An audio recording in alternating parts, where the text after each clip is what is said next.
灭科长正在发报。在哪儿？楼下，东南长官，公署发报室，快！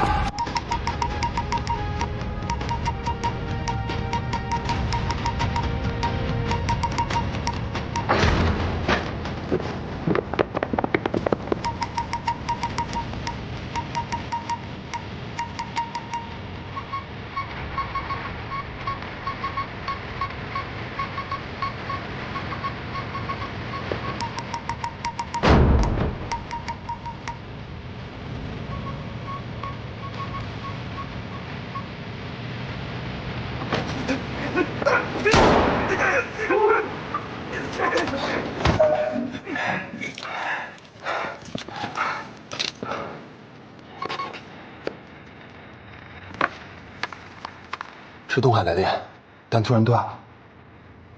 可以。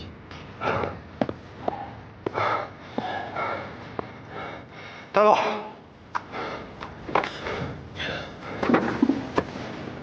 走。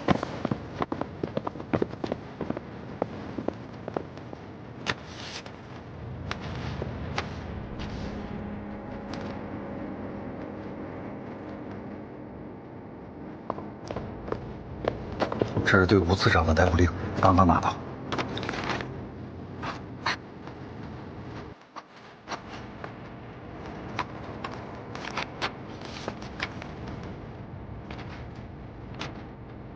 速去定海接应。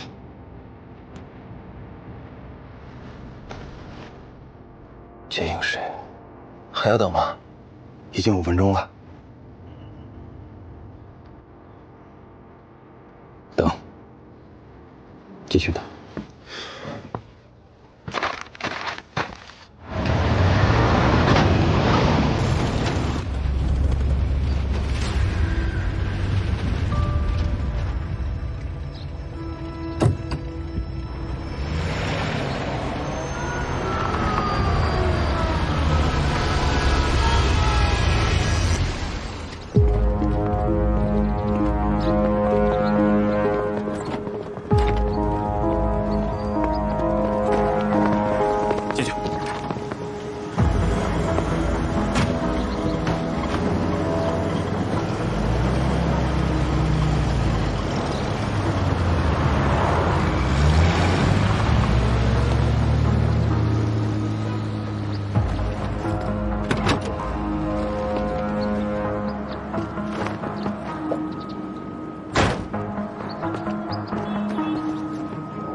你们要干什么？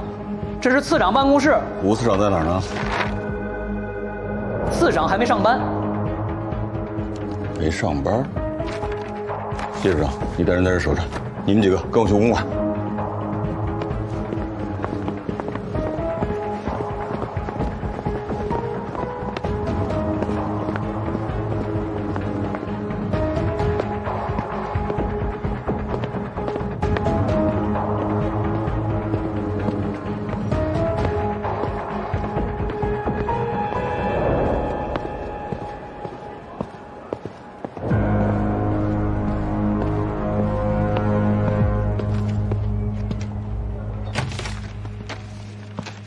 吴次长，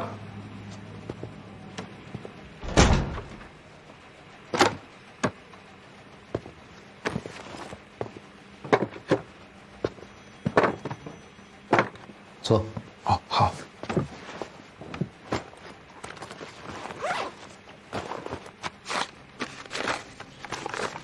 查询舟山防务计划实施进度，立刻发出去。好。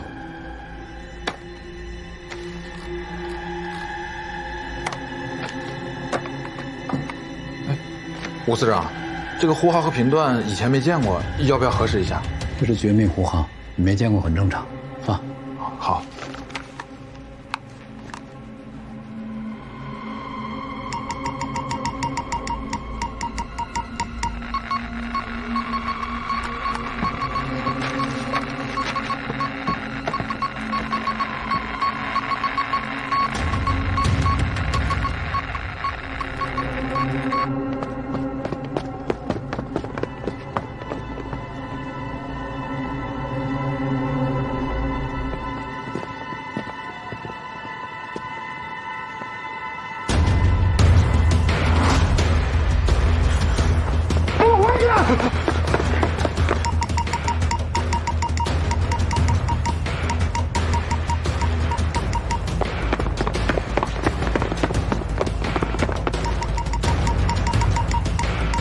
那边，把出口都堵住！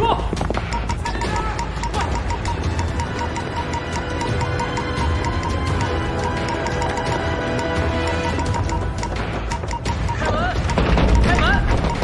保密局办案！报完里。边人开门！把门打开，快点儿！开门！开门！开门！把人把门打开！开门！不让开。办完了。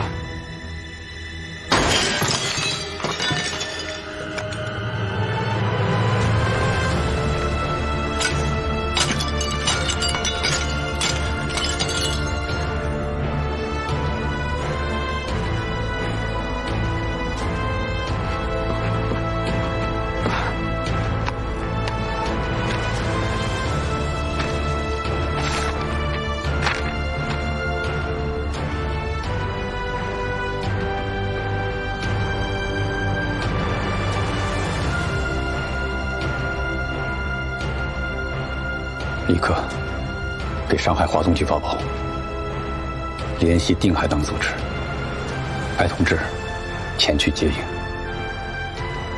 不惜一切代价营救交通员。好。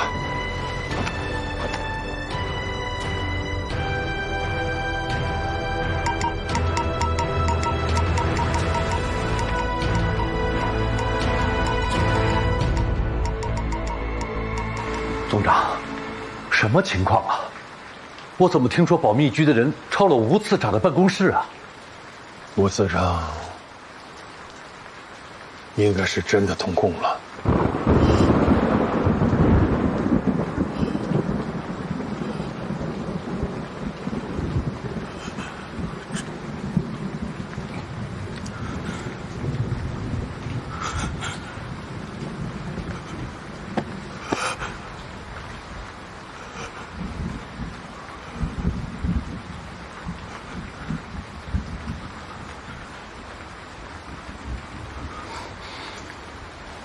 总长，下面我该怎么做呢？海东青泄密呀，我可是力保他的人呐。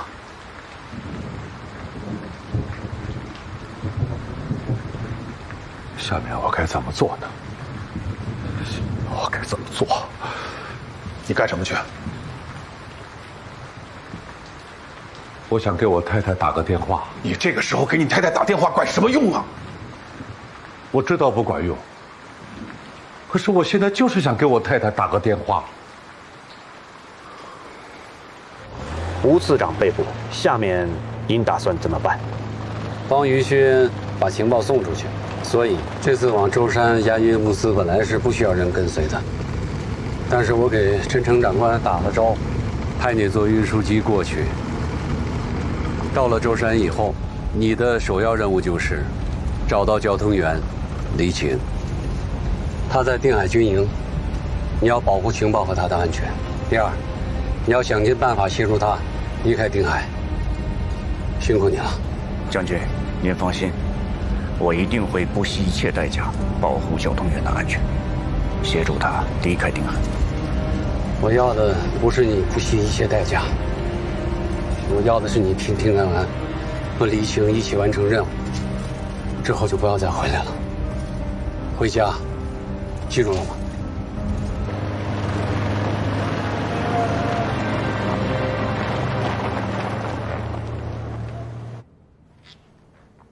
就这个长度，10几20个字，也不像是军事情报了。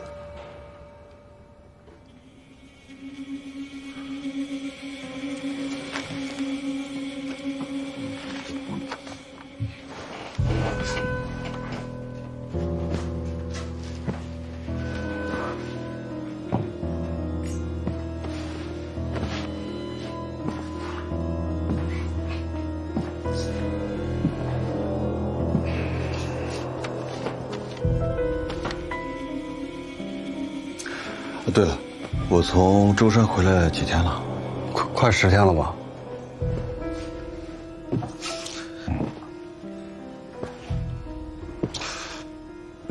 那黎队长有消息吗？来电话了没有？暂时还没什么消息。不过我刚从嘉义回来的时候，1队的弟兄们说，定海军营来过一个电话，是核实黎队长身份的。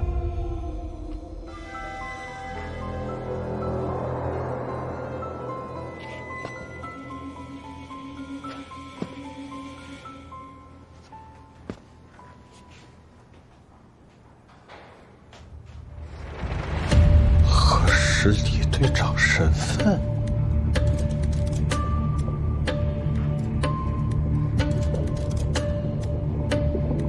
在定海抓住陈志的时候，村级医院的后门是锁着的，我们出不去。李队长是怎么出去的？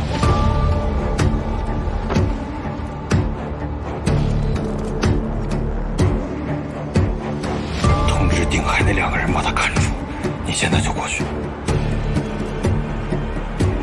要活的。你干嘛？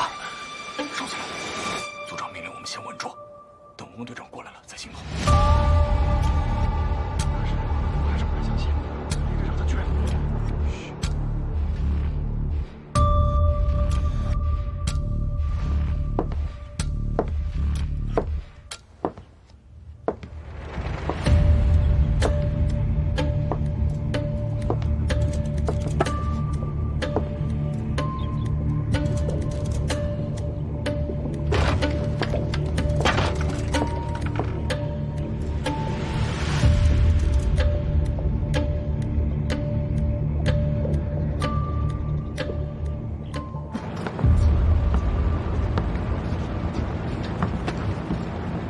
队长，您说这次倪队长，玉晴已经不是队长了。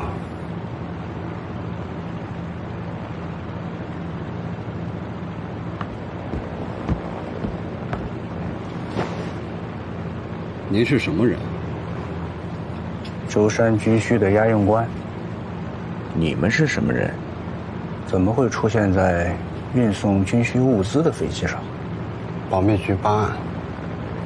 目前舟山市前线重地，闲杂人等禁止入内，还请出示你们的证件。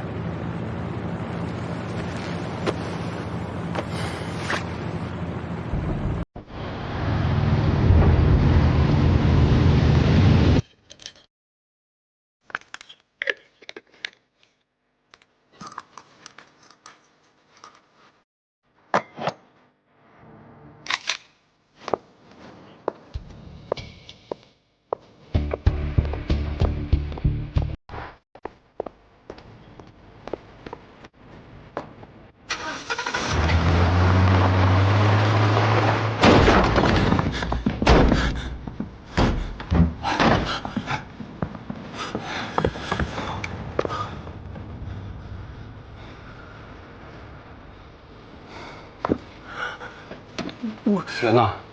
翁队长，人呢？追！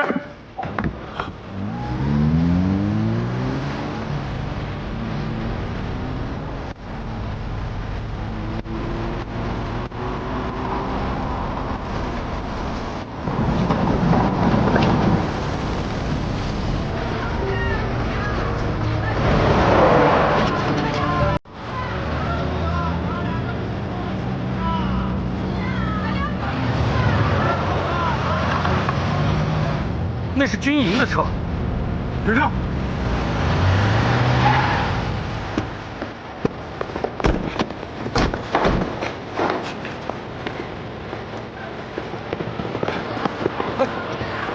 营哪来了？队长，这有军装。咱来，那里，那里，先生松虎。是，走。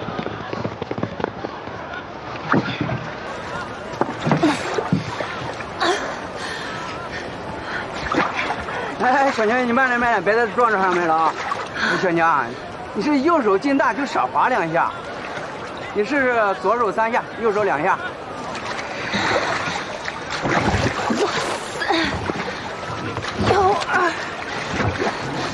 这儿离定海只有10几海里，给我送船。哎，对了，哎，慢点啊！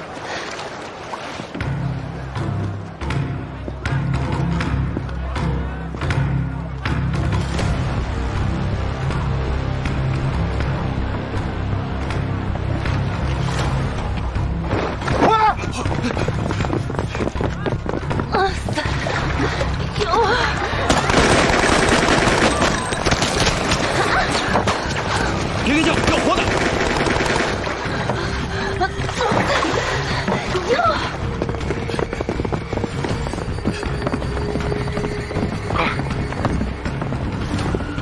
开船，开船，快开船啊！不是我不开呀，是船坏了，实在开不了呀，长官。那你是想找死？行，开，你们往里面坐一坐。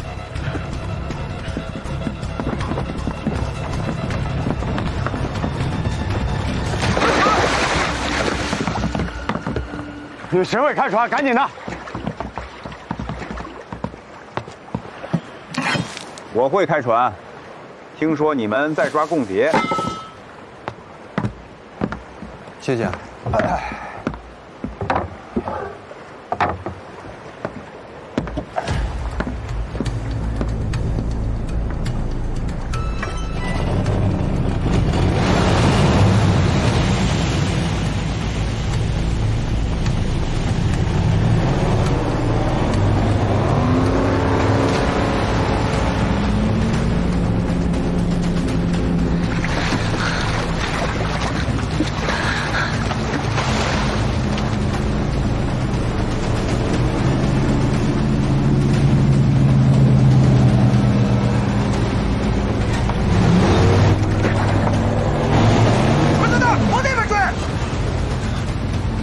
你想干什么？我只是想回家。你们难道不想回家吗？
进来！挨个房间给我搜。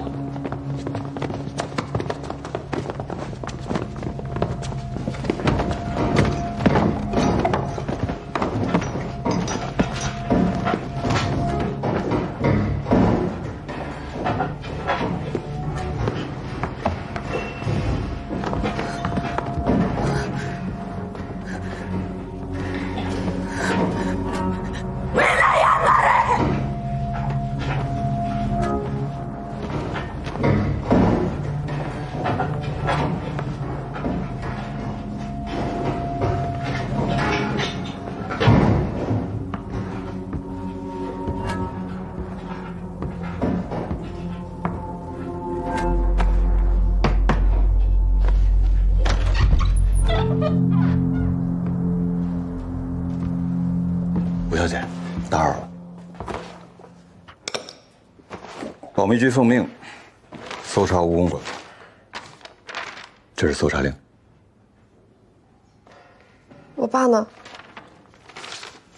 您父亲涉嫌通共，现在关押在保密局的监狱里。您母亲也在接受问话。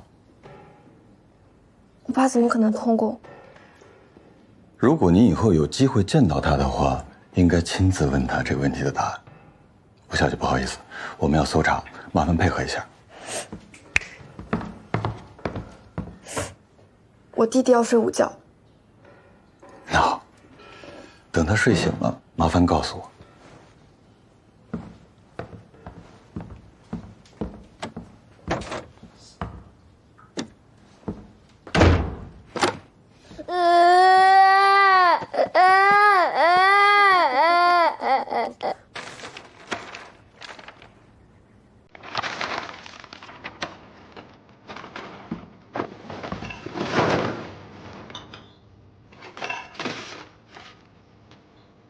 报告组长，每个房间都搜遍了，除了古籍字帖还是古籍字帖，就搜到了几两黄金。钱物都留下，只拿走往来文书还有印章。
副司长，我想请问您今天在作战时发出的电报内容是什么？发给谁的呀？机要军务。可是您发出去的电码，用国军的密码本译不出来，使用的频段也是陌生的。您这所谓的机要军务，没有什么说服力啊。我的工作内容没有义务向您汇报。明白。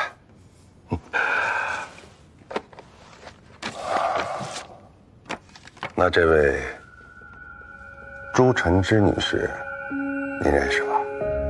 她在台湾活动的时候，自称是陈太太。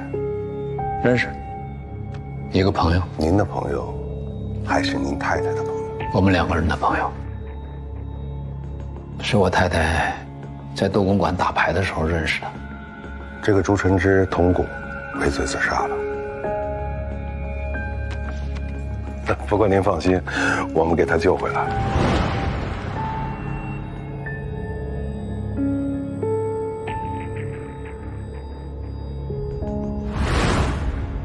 这台工委书记老郑交代啊，朱晨之是台工委和一个代号东海小组的交通员。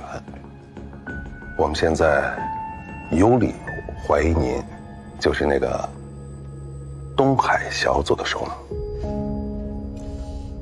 什么理由？这个是老郑的笔记本，他曾经在这儿记录了3个字：吴次长。我想整个国防部就您一个姓吴的次长吧。我们找技术科做过笔迹鉴定，确认是老郑的笔迹，吴我们模仿不来的。我们想听您解释解释这个事儿。你应该让他解释啊。为什么要写下这3个字？为什么又划掉了？这个老郑啊，违反了共党的地下工作原则，在聂处长转运共谍林义良的时候，记住了他的脸。后来呢，又在《星岛日报》古宁头大捷的记者会照片上认出了他，是您的副官聂曦。这也是聂处长被批捕的理由之一，所以他由此推断出，这个吴次长很有可能就是东海。那为什么又划掉了？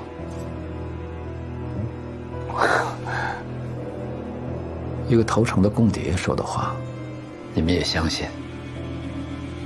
如果这上面写的是毛人凤3个字，是不是做到审讯室的就是你呀？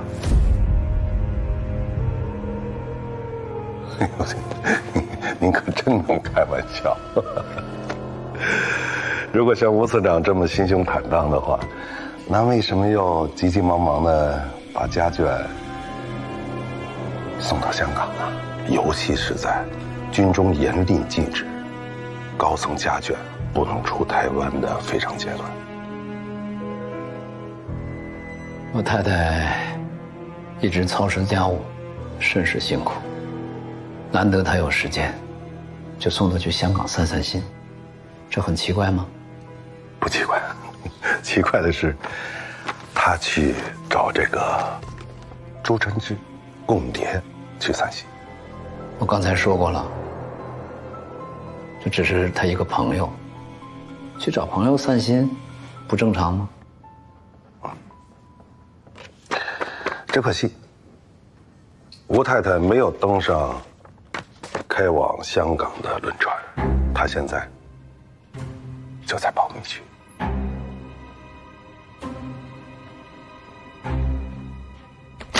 我的好朋友在香港，我想去看看他。今天才有去的船票，我就想现在去，怎么了？有问题吗？当然可以。那方便的话，我可以知道这位朋友是谁吗？叫什么名字？姓朱，朱承之。听窦太太提起过，你们确实是很好的朋友。那既然是好朋友的话，他去过您府上？吴次长，您觉得您太太会怎么回答这个问题？我太太从来不会说谎。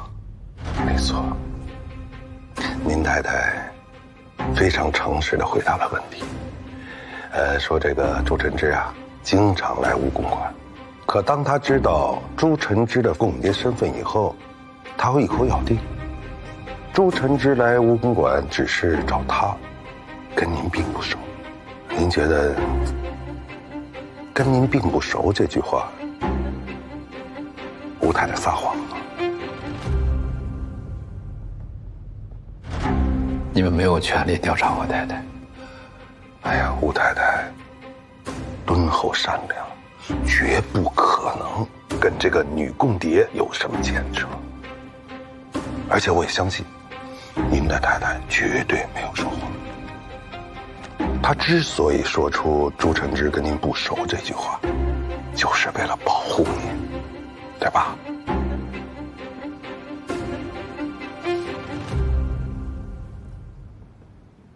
如果你们这么认定，那就去找证据。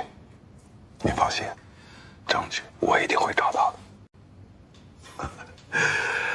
哎呀，您今天也奔波劳累一天了，我就不多打扰了。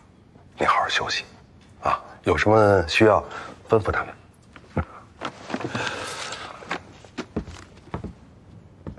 告辞。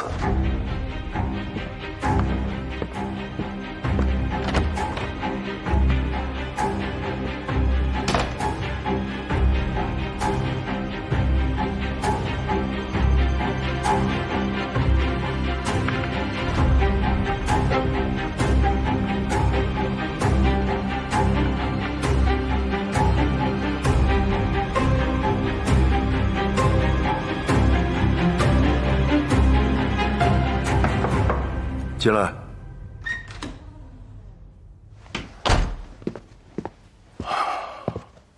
建峰同志，我都听见了。吴次长说话句句在理，滴水不漏。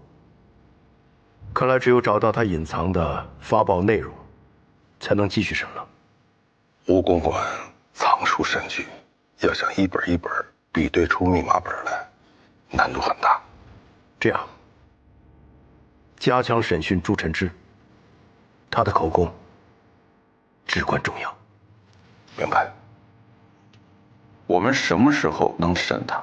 虽然手术还算成功，但患者吞噬的尖锐晶片数量太多，腹腔出血太严重。最重要的是，患者几乎没有求生的意愿。上点手段，先让他醒过来。那会要了他的命的。想办法让他先醒过来接受审讯，才是你们的治疗目标，知道吗？抱歉啊，台大医院是救死扶伤的地方，不是你们保密局的黑牢。我还要查房呢，10点了。叶处长，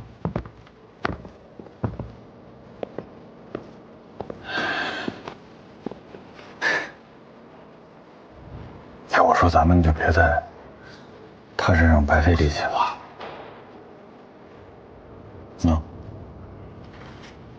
这么多黄金首饰，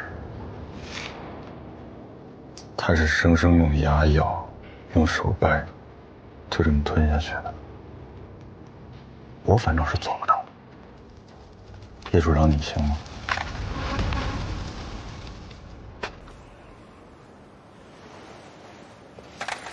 但是他做到了，这说明他宁可死，也不会背叛自己的组织。这样的人，就算醒过来，也绝不可能出卖自己同志。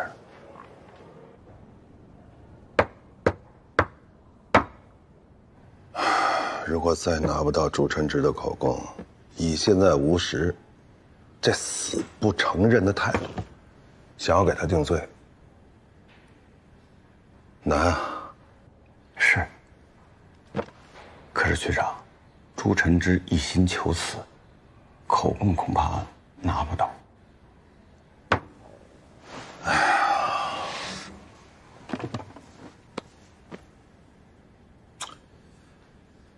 你说这吴石会不会有什么软肋啊？啊？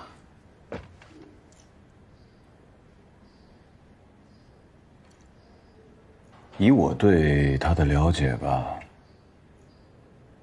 吴次长这个人最大的问题就是重感情、讲义气。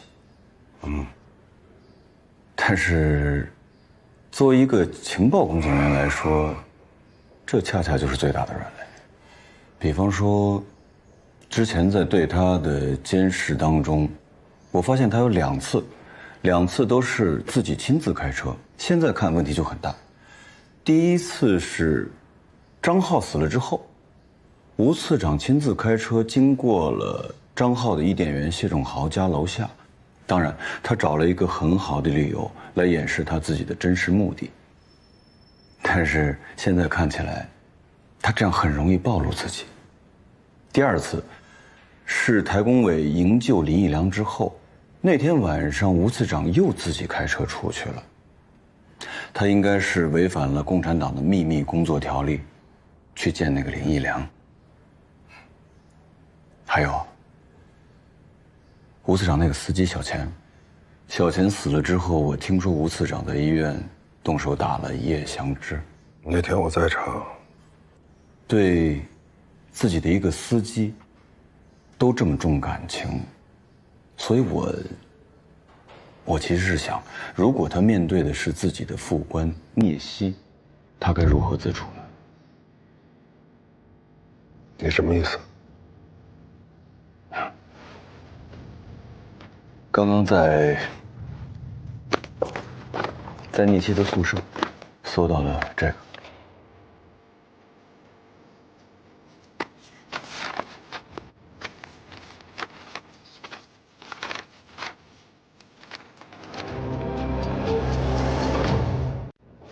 最疼爱的学生，最亲近的副官，为了帮助他脱罪，写下这样一封绝笔信。我是想，如果让吴次长亲眼看到这封信，这会不会是一个突破口呢？那会不会吴石会拿着他来脱罪呢？证明自己的清白？当然可能，所以我才一直犹豫要不要给您看。但是，如果他坚持什么都不说，我们又没有掌握任何实证的情况底下，属下自问想不到其他的办法。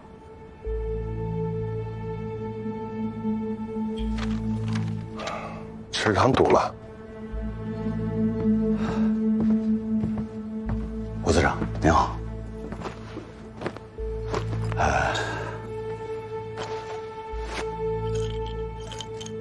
这是您常吃的降压药，昨天搜查公馆的时候顺手就给您拿过来了。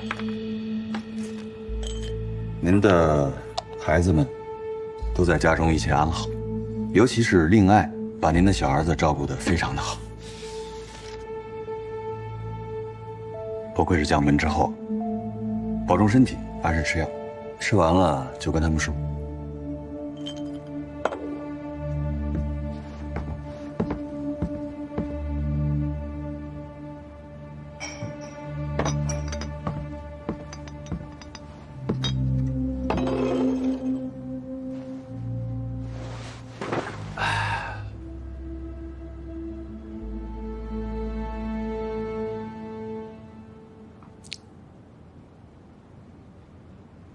您是中将，官至国防部参谋次长。按理说，我这样一个上校是没资格坐在这里对您进行问话的。所以今天不是审讯，您就全当是老相识，一起聊聊天，就好像年前在吴办您和我的那次聊天一样。那咱们开始。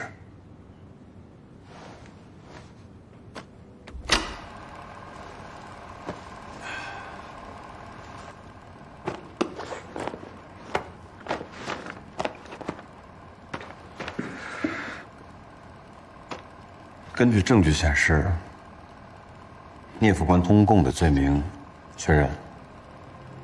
我来是想问问您，您和聂副官究竟是什么样的关系？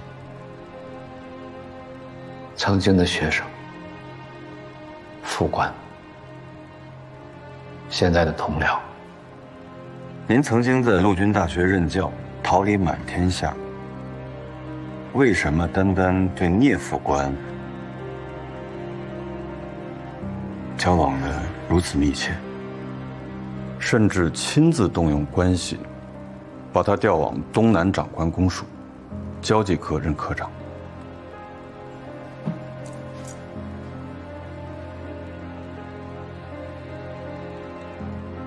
人和人之间的缘分，有些时候用言语无法解释清楚。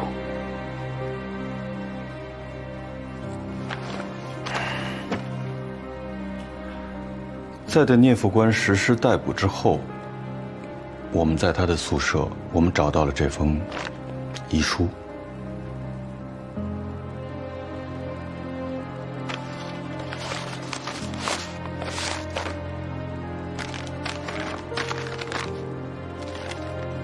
吴次长，若您能看见这封遗书，恐学生已身陷囹圄，或已丧命特务之手。民国35年抗战胜利之后，我追随您与国防部史政局工作，期间因见太多国民党政府的腐败无能、独裁专政而陷入迷惘，我曾为之奋斗的国民政府在学生心中轰然倒塌。后与中共华东局接触，开始为他们传送情报。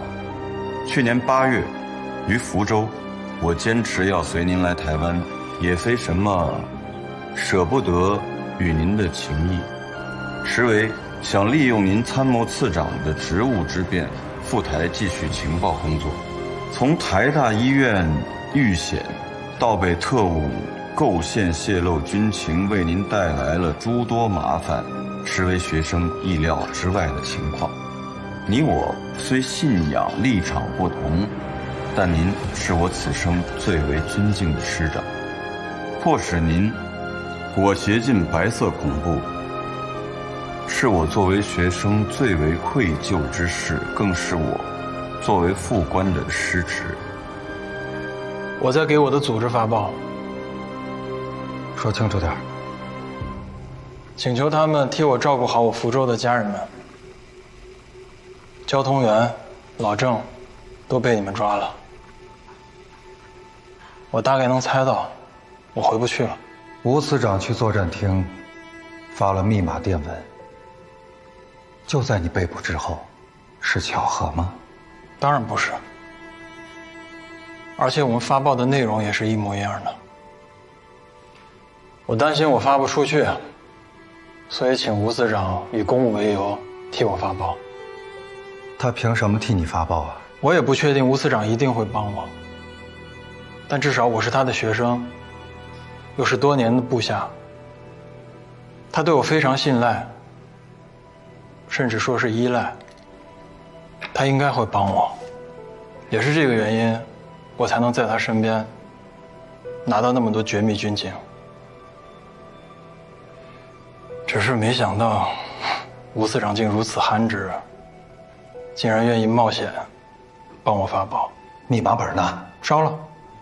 年前托您将我调任东南长官公署交际科，也是我在得知台工委危急，未给交通员办通行证之举，无奈交通员被捕，台工委彻底暴露。我想我的暴露也是迟早之事，怕再难有机会当面向您坦白一切，特写此遗书表达歉意。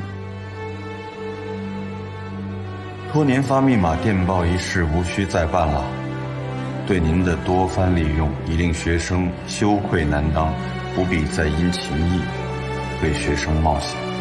为了给交通员办通行证，春节前夕，我得知台工委的负责人被你们抓了，我觉得情况不妙，所以请求吴司长帮忙，把我调到交际科去任职。你们一直不相信啊，我还承认了我就是东海，去吴公馆也不一定就是要交接情报。一个国防部的参谋次长，又是总裁手下的干将，一家4口都在台湾，我怕我说他通共，您不相信，我也想明白了。昨天给组织发报，被你们当场逮捕，再多的狡辩也是徒劳。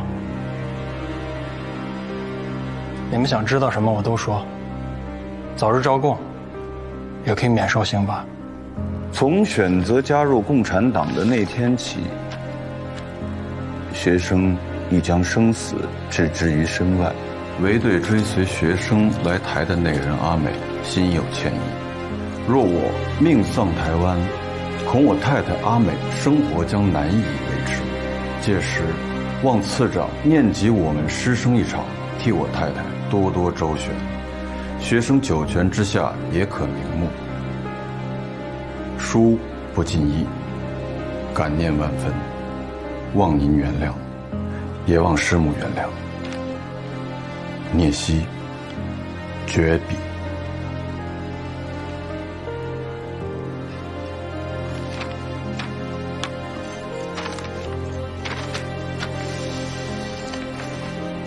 吴司长，这不仅仅是一封遗书，它还是一封认罪书。看来您这位学生就没想过要活着走出保密局。关于这封遗书，您有什么反馈吗？我可以代您转达。我的回馈是不原谅，绝不原谅。好，我一定代为转达。另外，我想见见他。吴司长，您心里应该非常清楚，聂副官的通共罪名已经确认了，您和他不宜见面。但是我会代为向上级请示。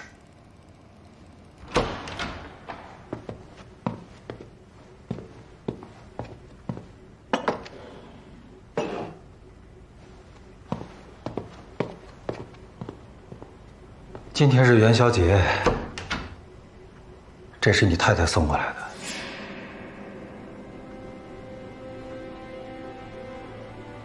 聂科长，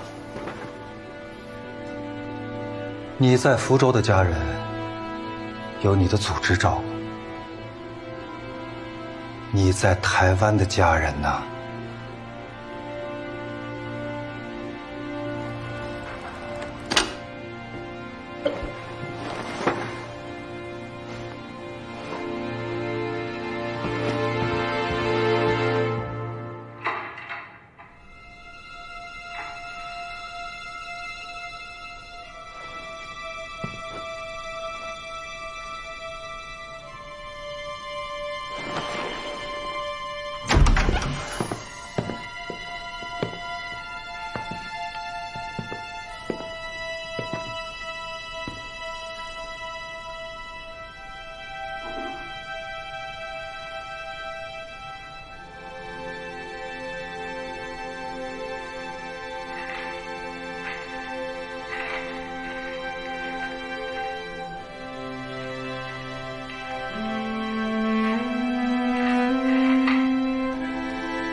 在想什么？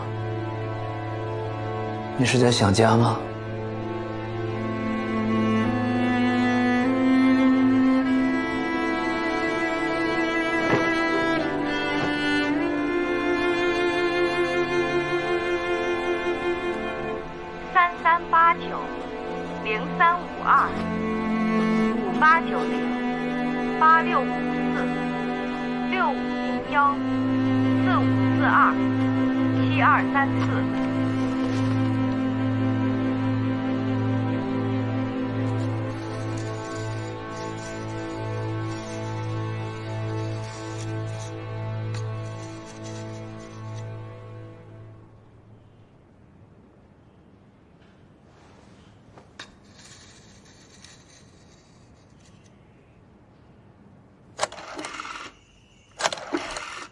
周总长吗？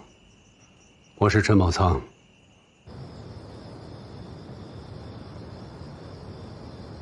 也不知道合不合你们胃口。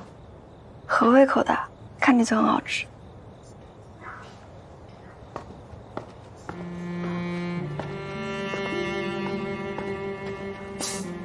先吃。快吃。姐姐也吃。听话，先吃先吃。厨房里还有的。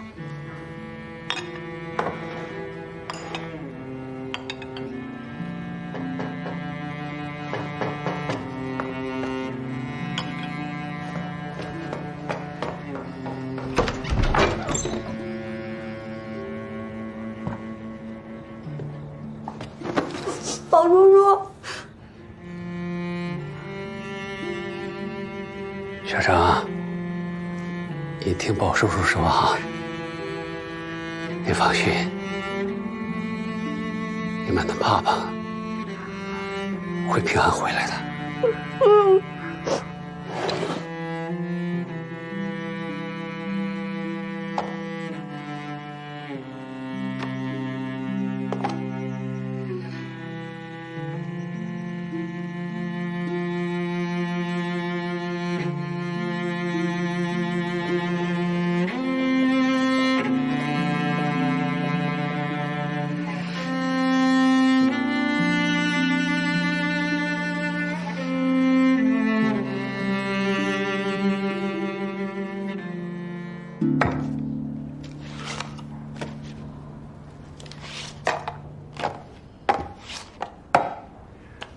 这个陈宝仓又是怎么回事啊？据舟山方面汇报，他的老部下老杜涉嫌通共已被击毙，而老杜去舟山的军机座位是陈将军特意安排的。我们第一时间捉拿审讯了陈宝仓，他承认自己是东海。金夏情报、海东青情报的泄露，皆为他来台后的手笔。这些都是从他书房里搜出来的证物，包括他当时去台南整训新军时获取的各部队番号及核定人数。我们第二次搜查武公馆，发现了这个田黄石，可以佐证他的证词。我有一个在定海养伤的部下雷队长，就是为了抓捕老杜，已经一审讯过了。吴司长，你们审了这么长时间，审出什么来了？什么时候能定案？按照目前的调查结果，尚未查明吴司长通共的真实证据，可能还需要点时间。周总长，这个案子本来您应该是避嫌的，但是现在国防部出了2位有通共嫌疑的将军，怎么向总裁汇报？你有什么意见？陈宝仓既然已经到案，而且保密局也已经收集到了这么多证据，我建议就以叛乱泄密案处理陈宝仓。至于吴司长，目前确实证据不足，我建议暂时羁押，继续审讯，这样也好在国际上有个交代。建峰同志，陈宝仓到案，自供海东京计划和金夏军事部署都是他泄露的。金夏军事部署倒是有可能，但海东京计划他很难得知。我怀疑他是在想保护什么人，您不觉得很蹊跷吗？蹊跷，蹊跷，你们就查清楚。是。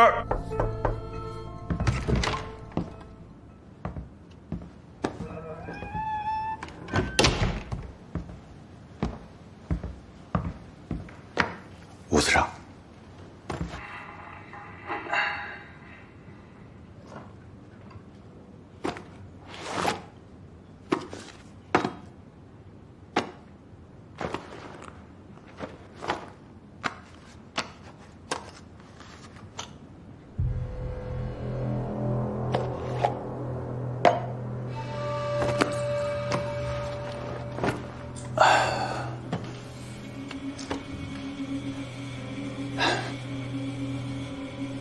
吴司长，陈宝仓将军已经被抓捕归案了，这些是他的罪证。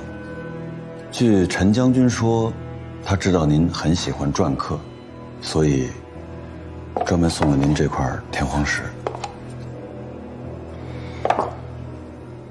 但是呢，他把微缩胶卷藏在了天荒石下方的隔层里。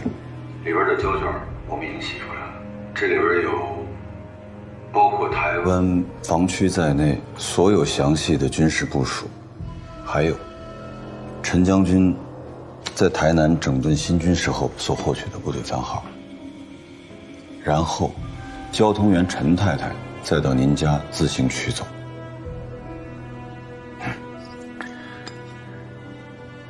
在搜查武公馆的时候，我还见过这块石头呢。当时真没想到，这里边暗藏玄机。顾组长，你是什么意思？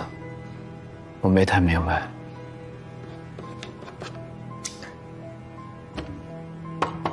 密码电文。台工委总书记老郑的笔记本。这里边写着吴次长3个字。但是按照现在的证据来看，这些其实都是和聂副官有关的。还有，交通员陈太太借着和吴太太的关系多次出入武公馆，实质上是为了和陈将军交接情报。这么说的话，您只是被他们2个人利用了，充其量不过是个渎职罪。是保密局又发明了什么新的审讯方法了吗？保密局不应该这么办案的。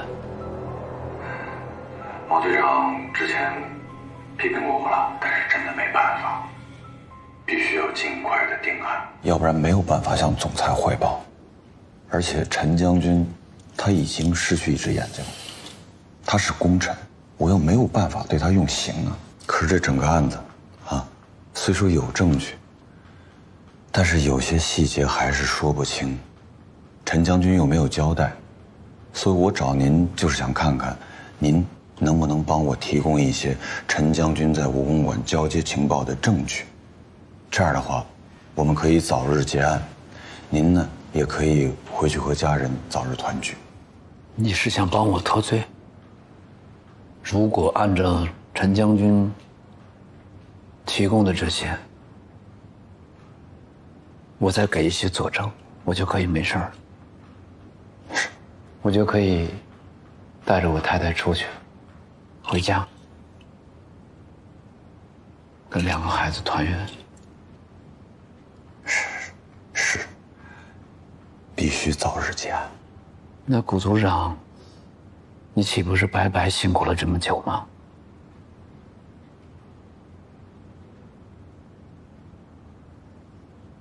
你能看一眼这个天荒石吗？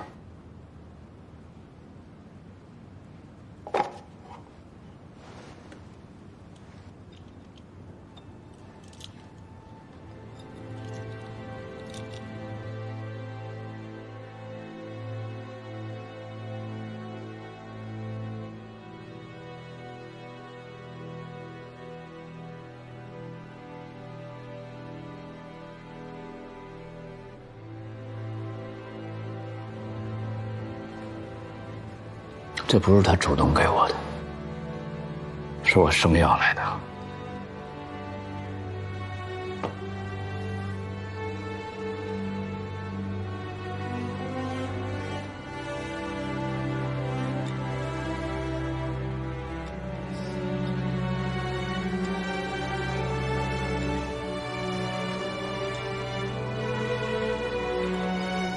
我要谢谢你，顾组长。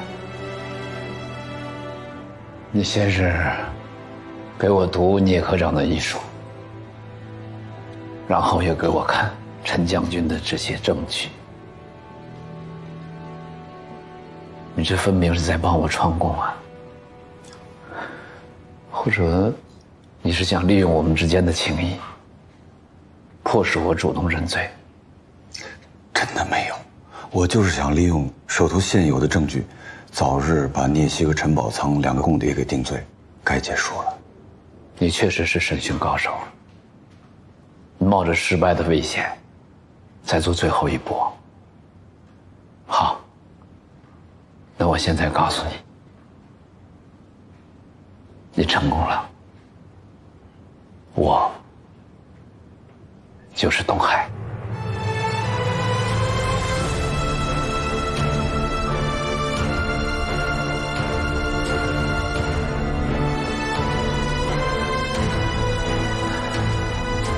但东海也不仅仅是我。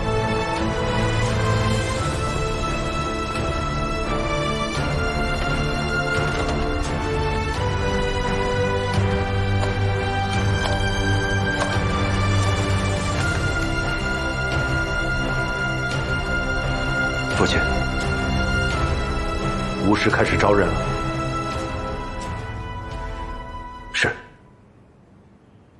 是，我知道了。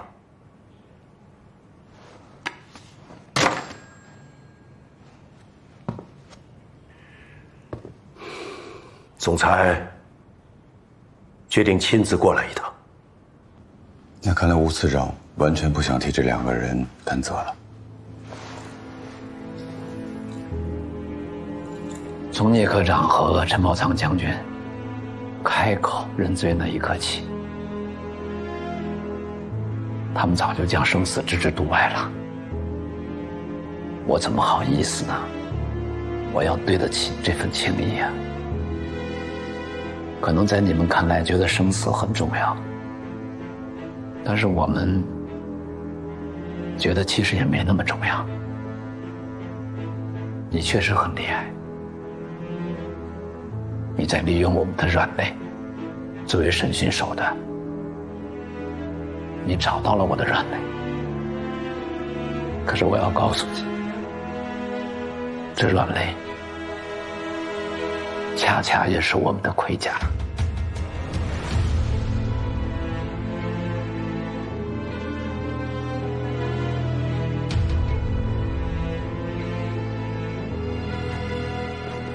那吴次长，咱们开始吧。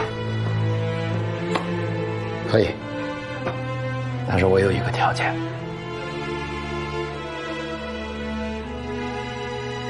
我想见一下陈将军，之后你们想知道的，我都会告诉你们。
司长，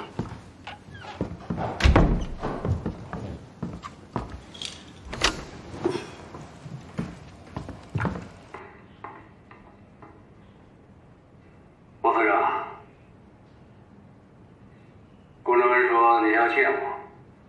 是的，他还说您承认了自己就是东海。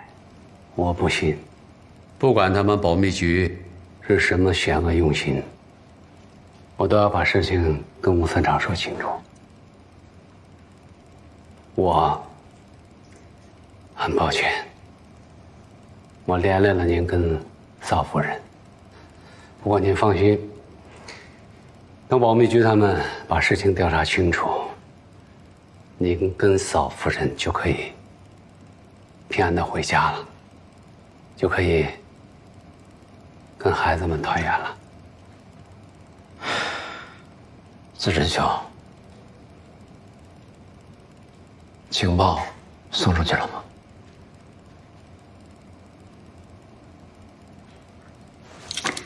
别动！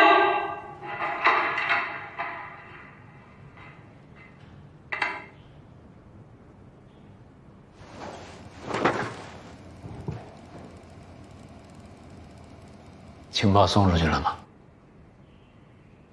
应该是送出去了吧？你能无畏前来，想必我们已经成功了。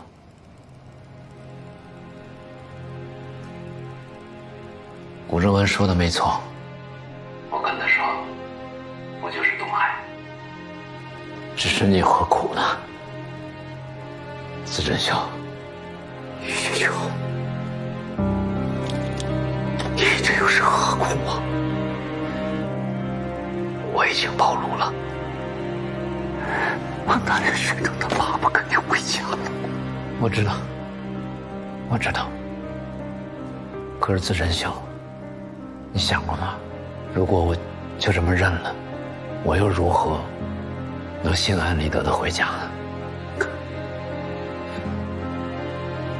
以我这无用之举，换取你的生命，换取你跟孩子的团聚，这多有价值啊！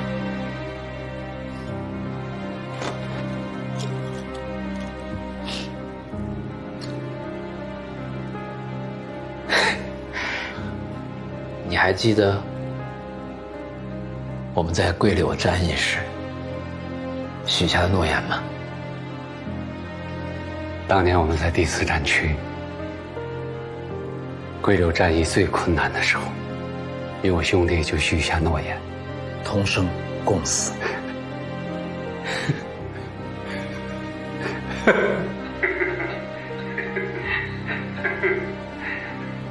我吴某何德何能啊？这辈子能有你这样生死以共的朋友。学兄，值吗？值，值。此生有你，不孤单，到哪儿都不孤单。对，到哪儿都不孤单，不孤单。好，既如此，便如此。好，既如此，便如此。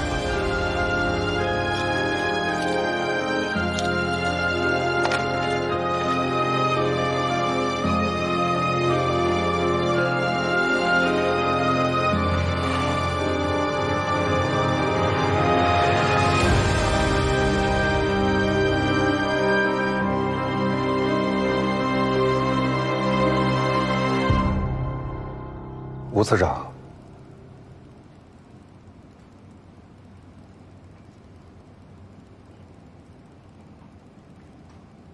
吴石，既然你已经承认了自己就是东海，那就交代一下你的通共事实。可以。你是给谁发电报？我的上级。电文内容。速去定海，接应交通员及情报，黄铜怀表为信，密码本就是那本曾文正公辑。你都给共军传送了什么情报？包括舟山群岛以及台湾岛整个东南区的布防计划，每一支部队的位置，每一个阵地的部署，我都亲自绘制出来，并且用微型相机拍了照，送到了解放军的手里。每一个部队的位置，每一块阵地的部署，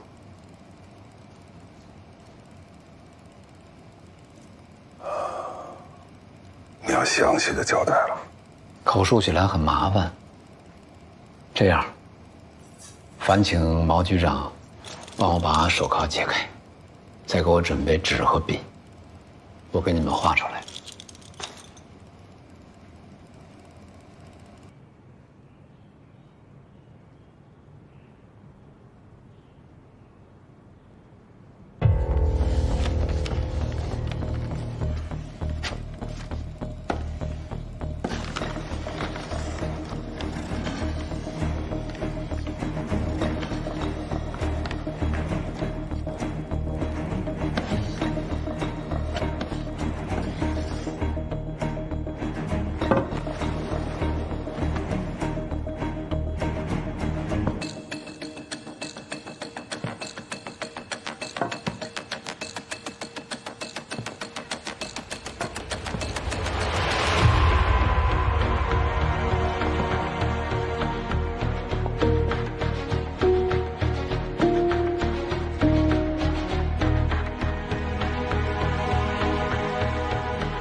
发出的所有情报都在这上面。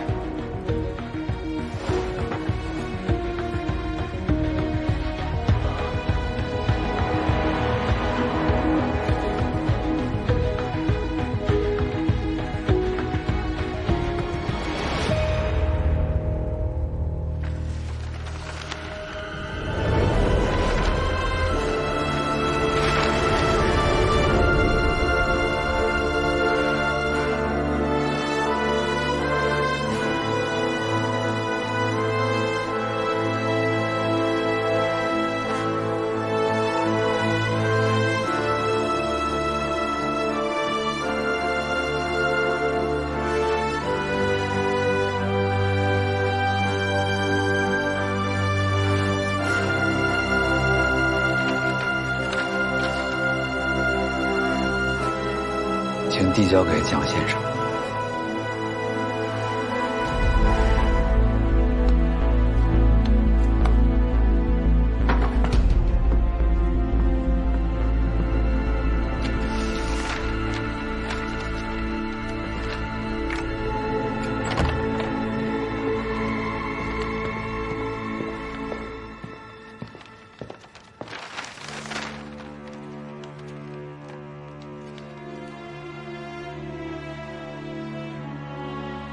他吴状元把这儿当成陆大的教室了。我想，自他通共的那天起，毛泽东的办公桌上就放着和我办公桌上一模一样的作战计划。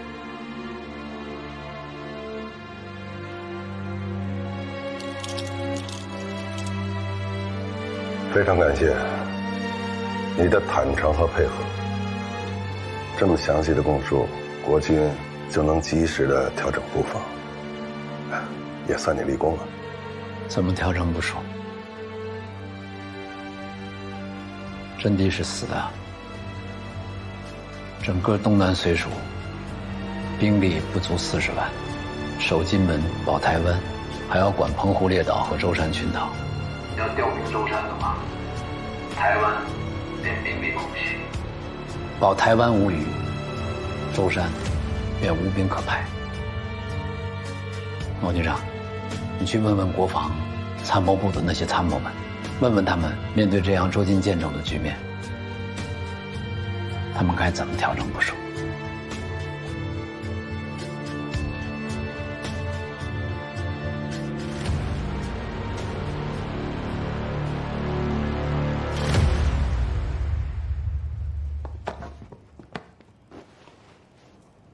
你我共事多年，我就想不通啊！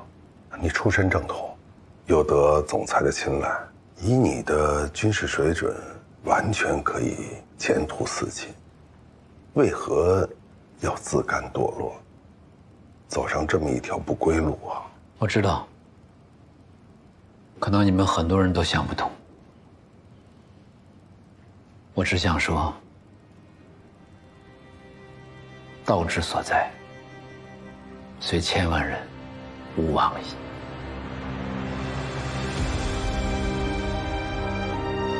中国人民饱受战争之苦久矣，我只是希望战争能早点结束。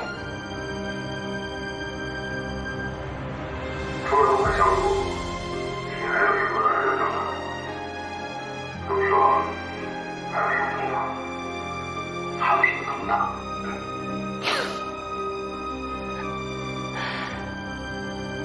那通党可太多了。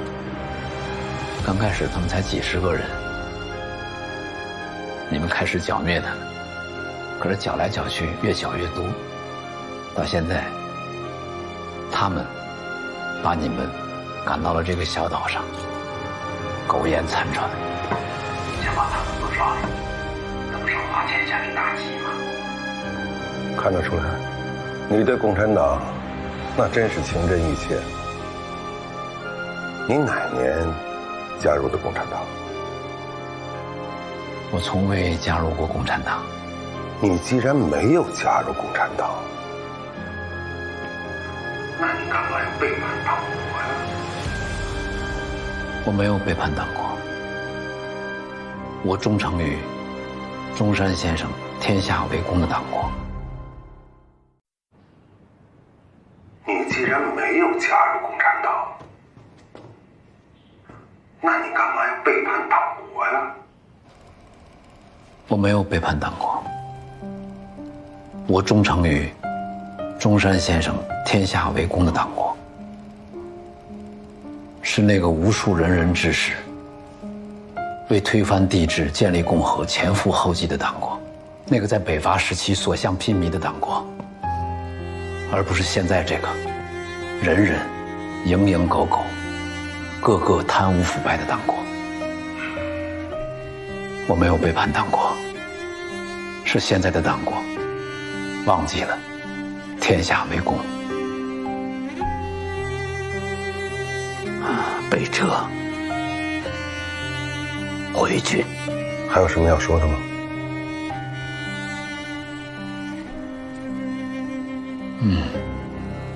我想想。哦，请放我太太回家。如果她执意要等我，那就麻烦告诉她，家中需要妈妈。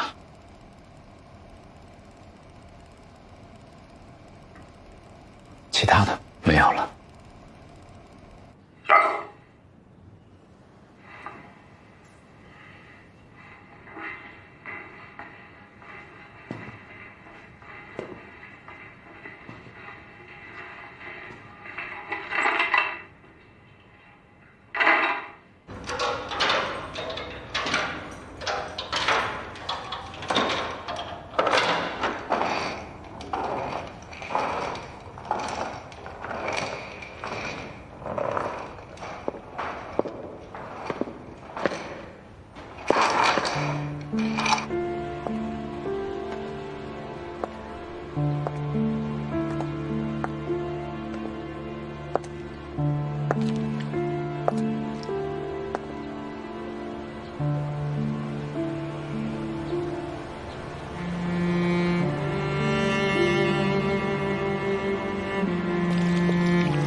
成，爸爸，学成。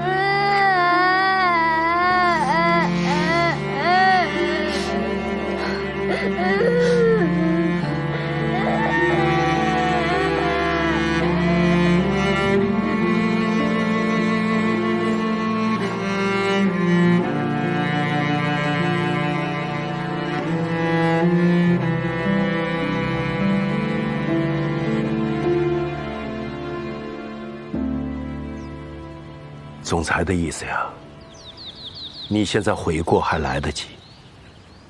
只要你发表通电，坚决反共，这党国还有你一席之地。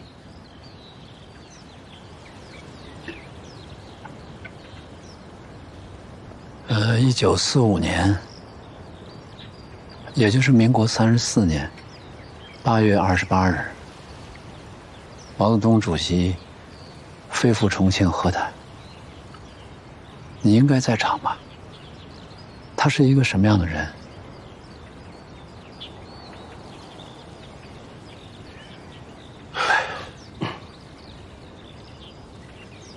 总裁对你已经是网开一面了，我真心的希望你不要辜负这最后的机会。当时在重庆机场，毛泽东主席发表了谈话，说目前最为迫切者，为保证国内和平，实施民主政治，巩固国内团结，希望中国一切抗日政党及爱国志士团结起来，实现全国统一，建立独立、自由、富强的新中国。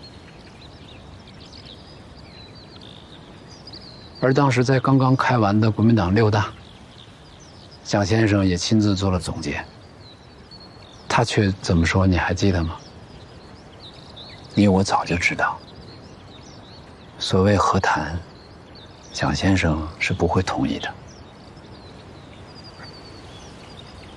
所以才有了今天。为什么蒋先生不亲自见我？是怕我会当面拒绝吗？其实蒋先生心里想的，可能跟我想的不一样，因为至今你们很多人心里都想不明白，我为什么要选择这么做，或者你们不敢想明白。因为蒋先生的党国，人人心中有自己，大多心中有派系，少数心中有党国，唯独无人心中有人民。而心里面一旦有了人民，就再也泯灭不了了。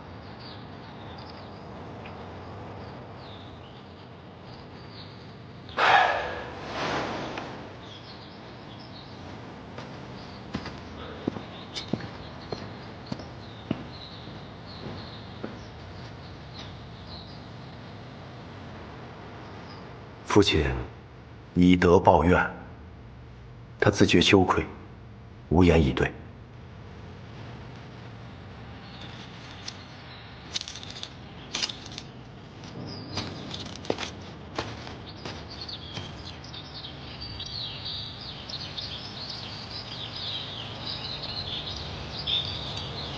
这个鸟叫是什么鸟？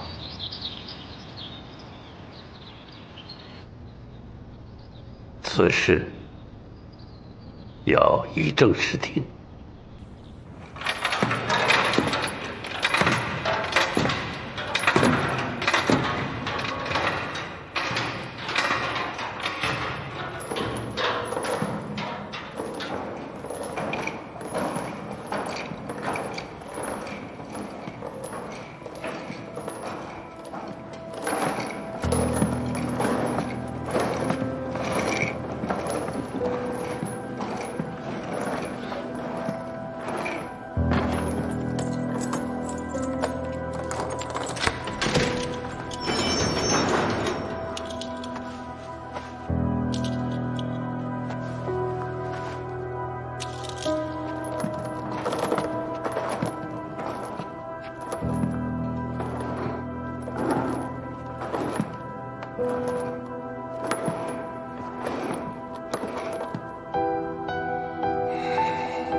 都还好吧？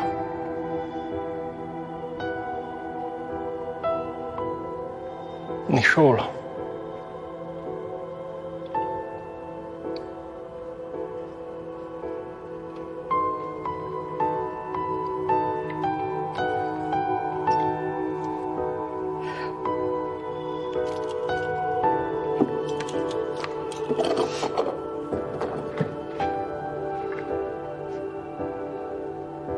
对不起，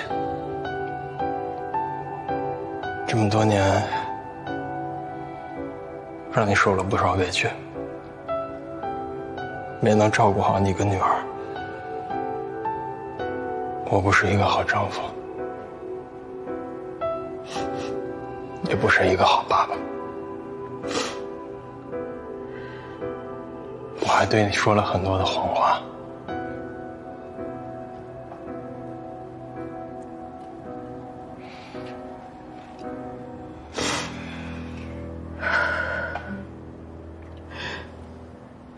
我只想问你一句，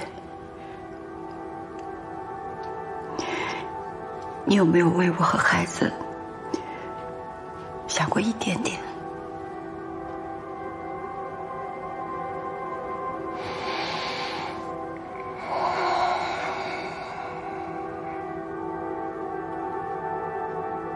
还是按照之前我们说好的那样，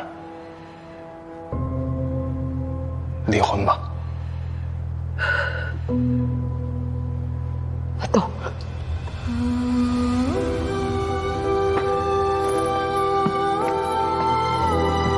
叶希，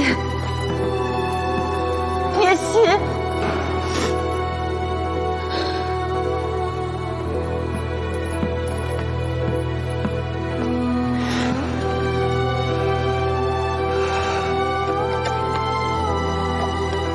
高秀美同志，忘了我吧。叶希，我等你。我跟女儿一起等你回来。叶希，叶希，叶希。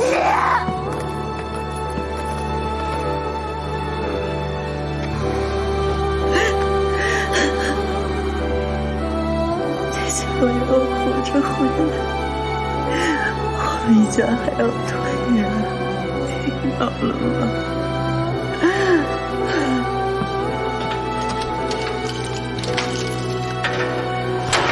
顾晨之，有客会见，是你女儿阿菊。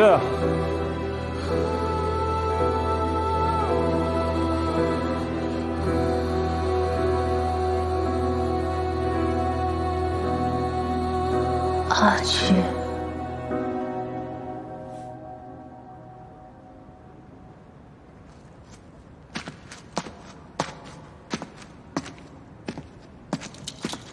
阿菊不是我的孩子，我不是他妈，她不是我生的，她不是我的孩子。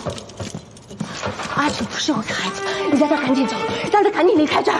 阿菊不是我生的，她不是我的孩子，阿菊不是我生的，我不是她亲妈，让她赶紧走，我不见她。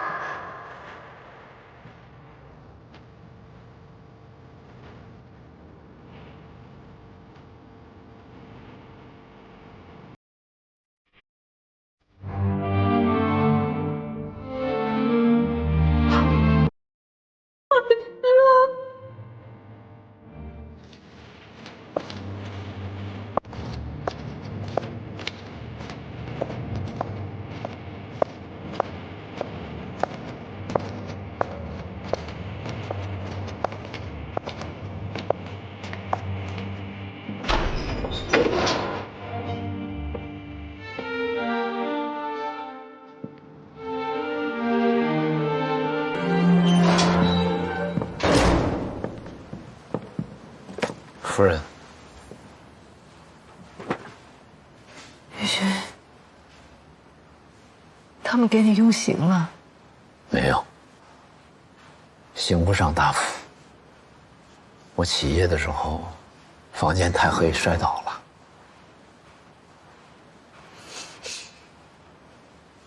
满嘴谎言，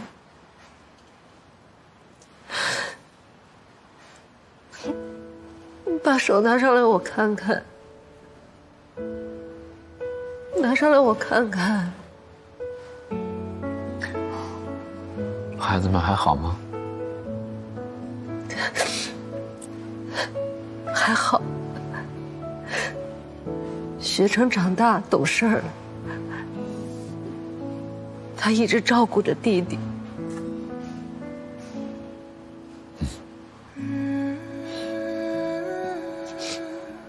夫人，给我带什么好吃的了？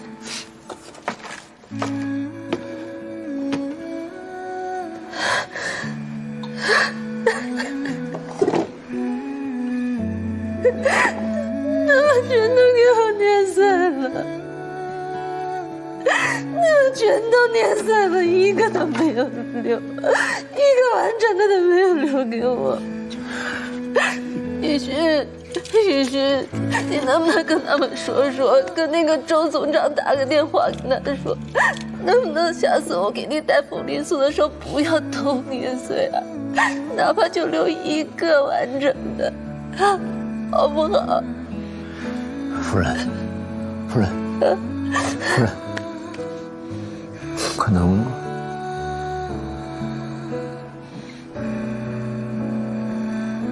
可能没有下次了。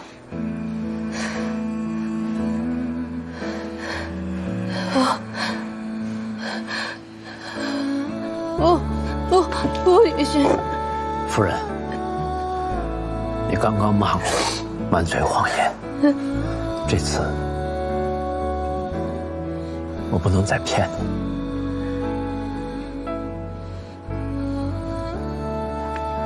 你。以后的日子可能需要夫人分外辛苦了。照顾好自己，照顾好孩子。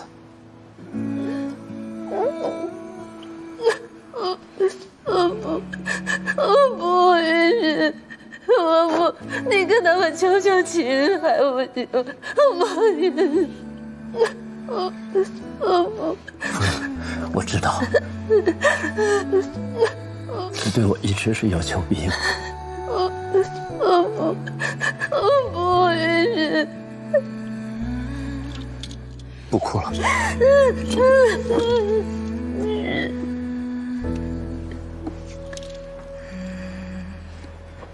我想吃凤梨酥。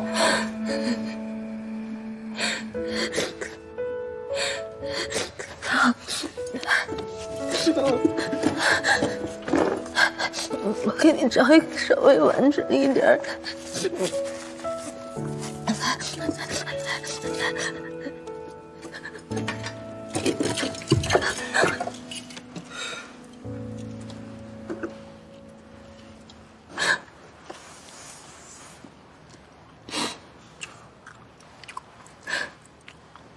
虽然捏碎了，可是味道不变。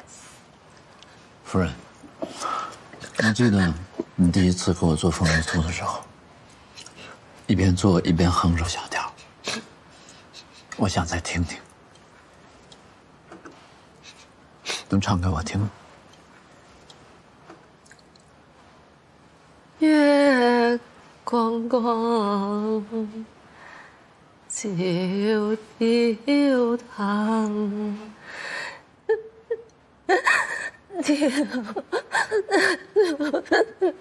夫人，我想让你像当年那样唱给我听。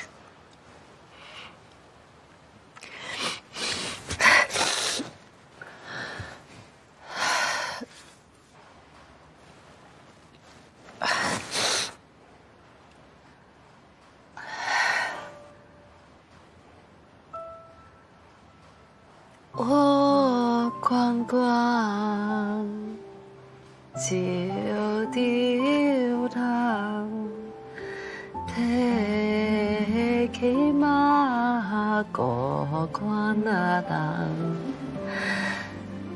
天那对水万里来，浪，能去探沙万里浪，门浪高，门浪高，门浪去给何西门浪去给何西。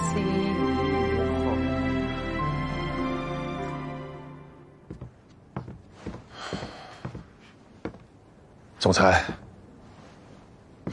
刚接到雪月将军的电报，海南岛已经全面沦陷，撤回来多少人？撤回部队和眷属8万余人，阵亡和被俘6万人。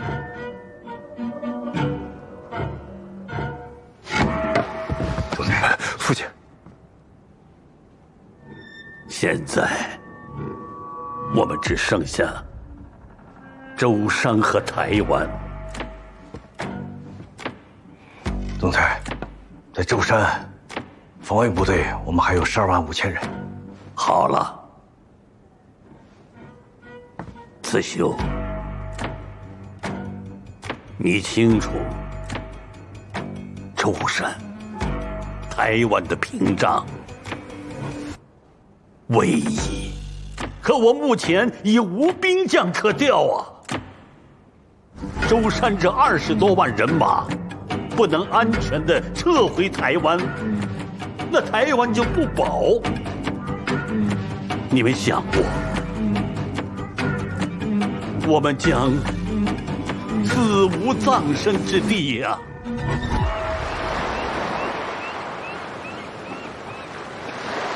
经过。你给我说句实话，如果我们失去了舟山，这反攻大陆就真的没希望了吗？父亲，从海南我们还撤回来几万人，可以派他们来增援舟山。那些残兵败将早就心无斗志，靠他们能守得住舟山，更何况吴师已经把舟山的布防图都送给了共军，那不就等于是给共产党白送人头？这又何必呢？如果我们要守住这舟山，就还得从台湾再调兵过来。可是你想过没有？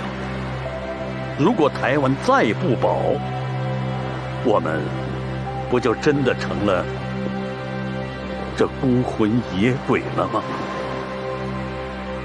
清国啊，看来我们暂时是回不去奉化老家了。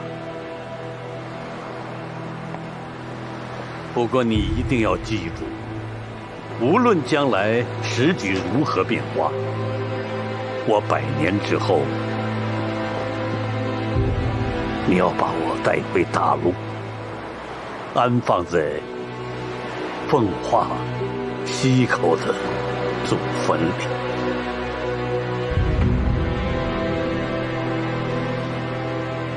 是，儿子记下了。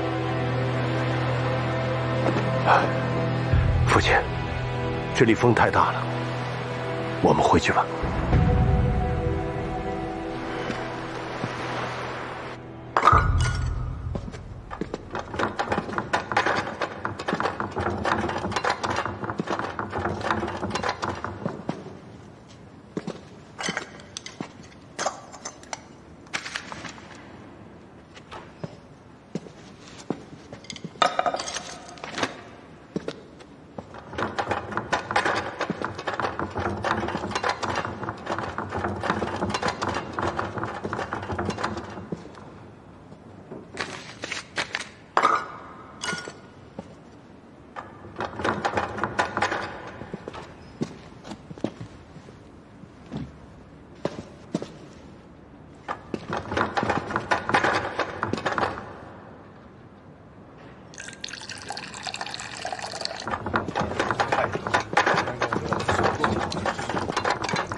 组长啊，你少吃点儿，这么大的喜事，晚上兄弟们还给你准备了大餐等您呢。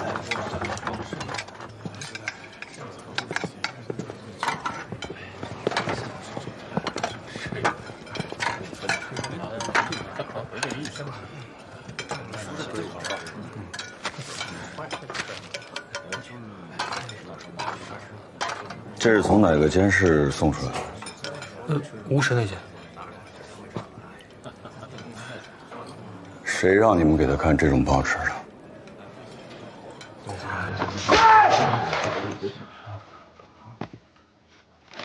谁？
建国同志，审判小组的成文建议对他们施行重判，但免于死刑。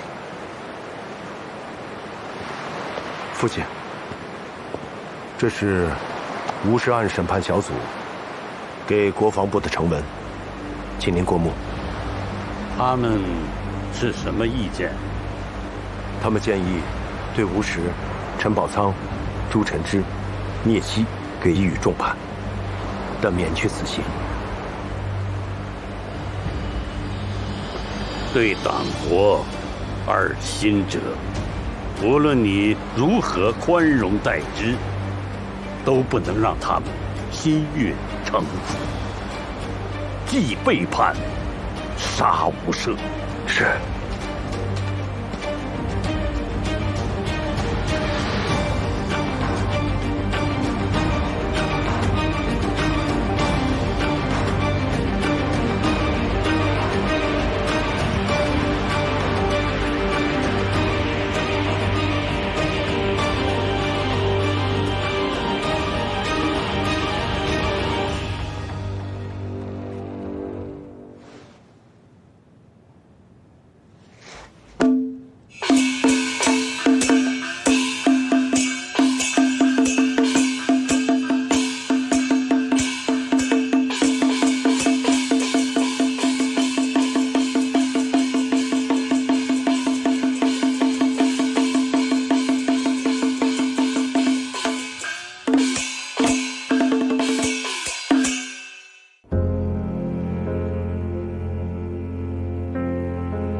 本庭经过审理，判处吴石、朱晨之、陈宝仓、聂曦4犯死刑。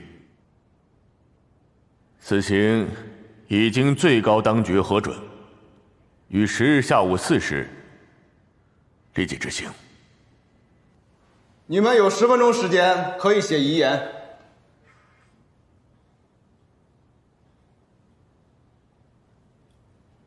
老师，我的遗书早就写好了，剩下的您来写吧。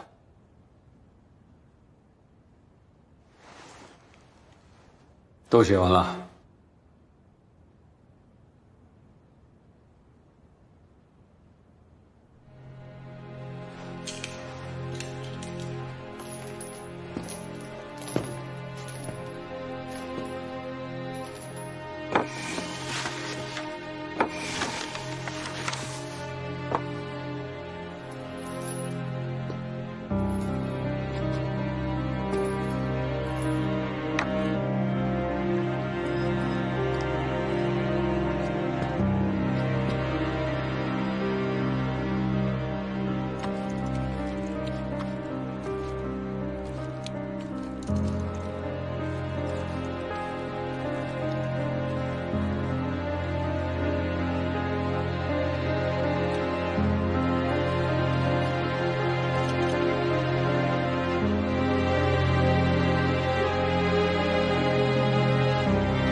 若有悔过之言，就说；没有，即刻押赴刑场，执行枪决。有。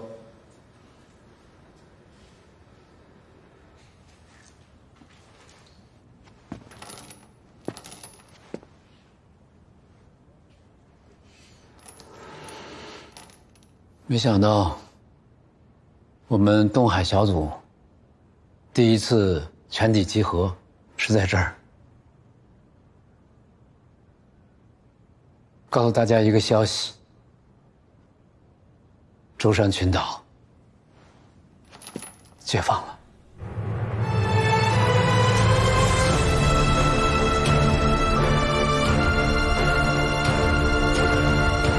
压下去。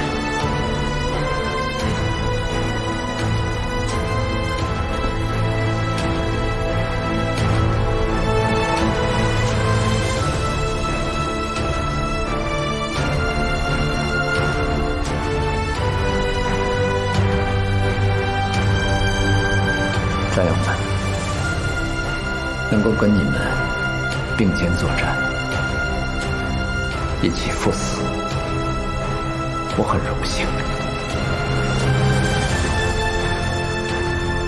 我也很荣幸。是学生的荣幸。同年同月同日死，快哉！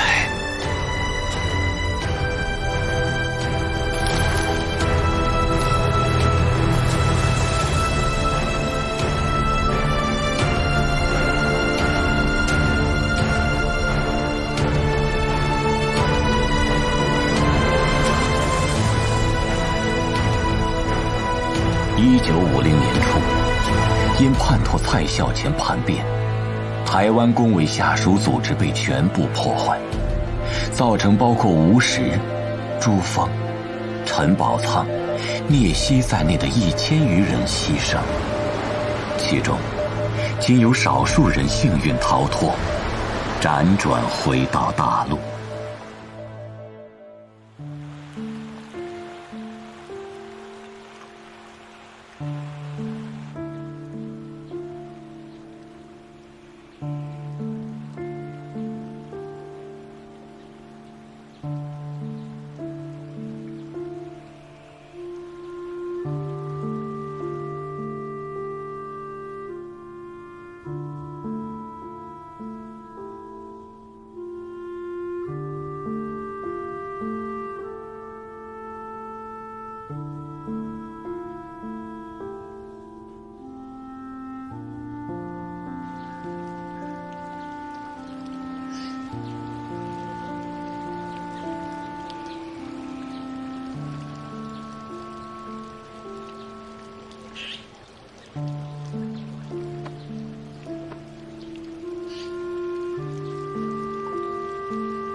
同志，您的伤恢复得非常的好，可能用不了多久，您就可以康复出院了。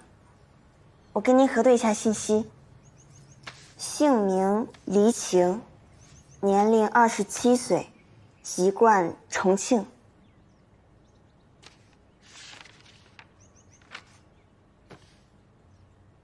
谢谢。能帮我修改登记本上的名字吗？我叫林晴，双木林，晴朗的晴。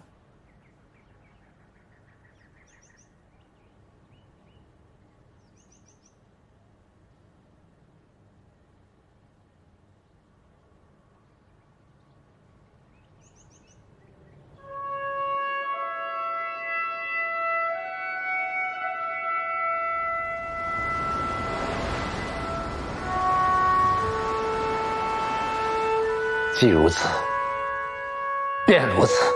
既如此，便如此。同在异乡，为异客，相逢情感便相知。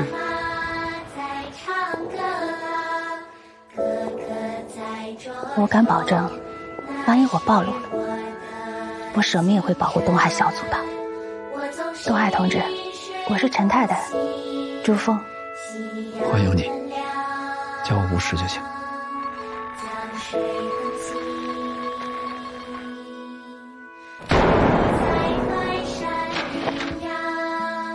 如果您不同意我一起跟您去台湾，我就算游泳也要游过台湾海峡去找您。台湾和大陆隔着长长的海峡呢，不长，一点都不长。我是中国人。于迅，你要去哪儿？我跟孩子们跟着你去哪儿？